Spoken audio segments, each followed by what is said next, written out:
Hello everyone, I am your host Haroon Zuberi. In this video, we will see that how can we install Git in our system. In this video, we will figure it out that how can we install the Git in the Windows, in the Mac, or either in the Linux or Ubuntu. So let's get started.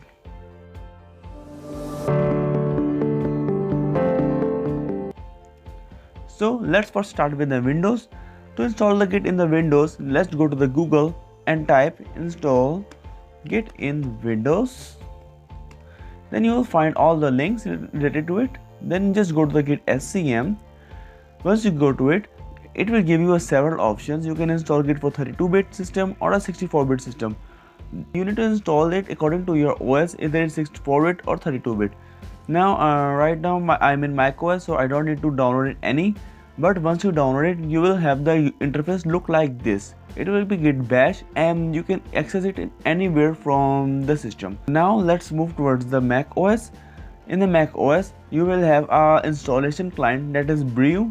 By default, Mac OS came up with a Git, but if it does not have installed Git in it, you can simply install it using the brew command that I will put in the description. So that's so easy for the Mac. So let's try to find out the Git version. I'm in my terminal now. Now let's try to hit git dash version. It gave me my Git version. The Git latest version is 2.7.4. As you can see, I have installed Gradle on my system.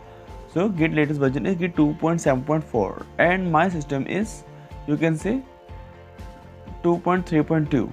Now let's try to install Git in the Ubuntu. In the Ubuntu, let's Google it. Install Git in Ubuntu.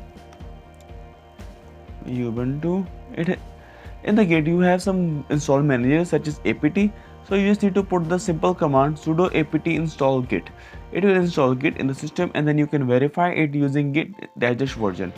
Also, it will have some configuration in the system that we need to do after Git install. It will come up with the basic installation. I will let you know in the next video that how can we configure the Git in the basic configuration or how can we use the default configuration. So stay tuned with me guys. See you next time.